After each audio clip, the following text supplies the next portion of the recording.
Did you tune in to the Nintendo Museum Direct? I don't know why I'm giving it these fingers. There really was a Museum Direct for 10 minutes showcasing gigantic controllers that you can play games on at the Nintendo Museum, which looks like a bucket list item for moi. But what if I told you that it's looking like there's actually another Direct happening, and that this Museum Direct was not the presentation being moved up that we had heard about? In fact, there's actually something very games related coming very soon. Good morning, Mario, and good morning, Switch fans. Hope you're all doing fantastic out there. Such a curious little 10-minute segment that Direct was, with Miyamoto going over what makes this museum special, and I think the giant controllers have got to be the best part of the entire exhibit. But alas, let's talk about things we can enjoy right now, including 4 new game trials up on Nintendo's European eShop page. And remember, you can make an account even if you don't live in Europe. It's quick and free and easy. They've got Tetris Effect Connected, Power Wash Simulator, Enter the Gungeon, and Cassette Beasts, all for free until August 25th, which is a pretty good smorgasbord of games. All of these titles reviewed very well. All of these titles are liked by their respective audiences, and all of these titles are pretty darn sweet on Switch as a portable option to play. I wish we were getting these right now in North America, but like I said, you can just make a European eShop account. I have videos on how to do that if you want to look that up, and then you can download these 4 games as Nintendo ups their trial offer ante. I hope they do something over here stateside, but right now it seems like they have more pressing concerns, like PAX West. I really want to go to PAX West. I haven't been to PAX in years, since before COVID. Crazy how I used to travel to all these events. It was one of my absolute favorite parts about doing YouTube, was getting to go and meet people, play games, see things, attend these events. And when COVID struck, that all really died off. I mean, E3 completely died off, but then like invites to in-person events kind of died off. The opportunity to go to all these events and see all this stuff converted to remote sessions, Zoom calls, demos, things of that sort. It's been a bummer, and I really want to go to this one because Nintendo has the largest booth at the event, and they've got Zelda Echoes of Wisdom and Super Mario Party Jamboree playable, which sounds incredible and fun, and it looks like they're going to have a ton of demo stations. They also have Star Wars Hunters playable. Weird flex. Fun game, though.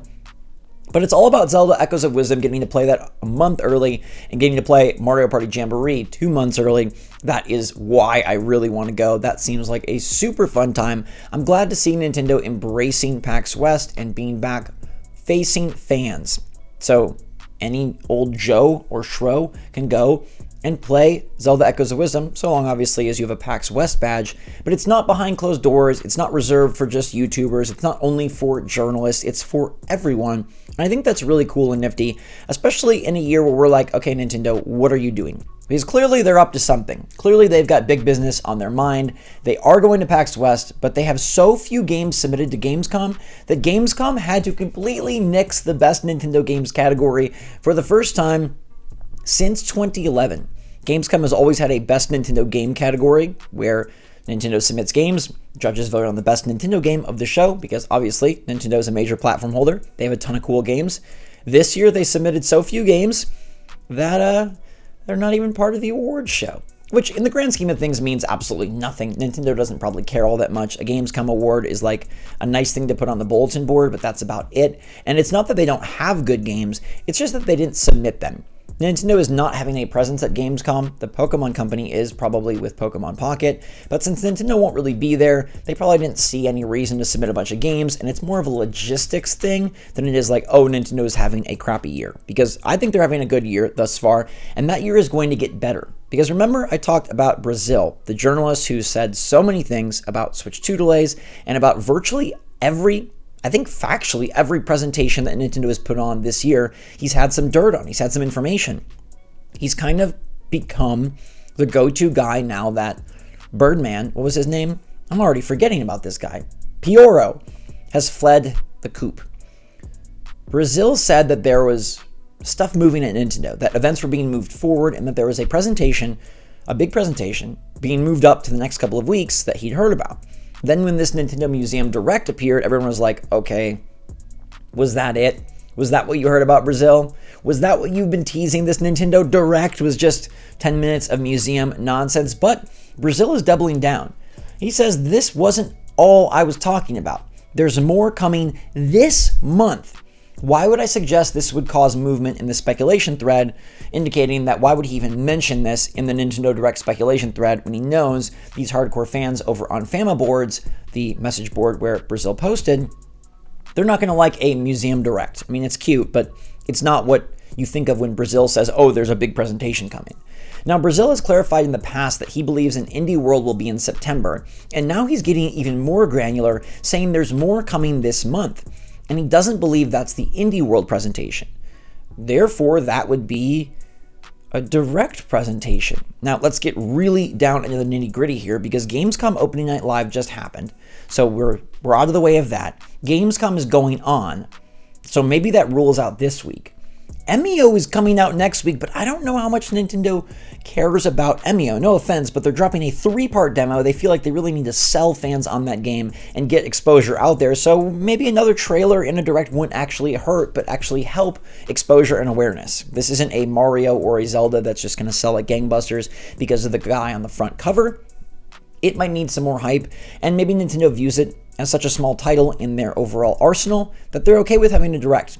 Because the month is running out. September is right around the corner, and if it ain't happening this week, if Nintendo allows Gamescom to sort of have their thunder, we're already basically on to Tuesday evening, then it would have to be next week. A Nintendo Direct for next week is what Brazil is saying. If it's happening this month, it's not an Indie World, it's not the Nintendo Museum Direct, it's got to be something. Is it revealing hardware? I don't think it could be. Is it a game-specific thing?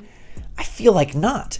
Is it some sort of third-party presentation, a la a third-party showcase? It could be, but what if it's actually a direct? What if it's Nintendo is moving this up because he said it was moved up? That makes me think this was the September direct, now moved up for who knows what reason. The only reason I can think of is shifting release dates, other plans that would impact September, or Nintendo is just antsy to boost their stock prices. Either way, I am absolutely ecstatic to hear that Brazil fully believes there is another presentation this month, and that means it has to happen within the next 10 days. Like, you don't have any other option. We're getting some sort of big Nintendo presentation in 10 days, and honestly, if it's hardware, game-specific, software, third-party, first-party, I don't really care. Any of those things sound good, and we'll continue to flesh out this holiday season, add more games, more information, and more awesomeness to the next few months and the fall season. I'm all for it. If there actually are new games, holy crap, that makes this even more exciting. But I don't know. Are they going to announce more games? Every time I think they are, they don't. I thought Ishihara had some awesome Pokemon news. Turns out it was just the Pocket release date and some Unite updates. Is there a Pokemon game hiding? We still have our November slot. Does Nintendo have one more thing for the end of the year, November or December? Are they ready to reveal the Switch 2 now that we know it's entering mass production soon? Still feels like that's a few months off. Still feels like that would be more of an October, November type thing. What presentation do you think they have this month? If it's not Indie World, and it's not the Museum Direct, what the heck is it? Let me know your take in the comments down below, everybody. What do you think Brazil is hinting at? This presentation that's got to be basically next week. Next week we have a presentation right before PAX West. That could be pretty cool. And golly, I want to get to PAX West. Any of you going to PAX West, you lucky duck. Let me know if you're going to get to play Zelda Echoes of Wisdom a month early. That's pretty freaking sick. I've got a bunch to talk about, so stay tuned for more videos coming your way soon. In the meantime, everybody, thanks so much for watching. Stay safe, stay healthy, stay happy, stay positive out there. Love you lots. SwitchForce out.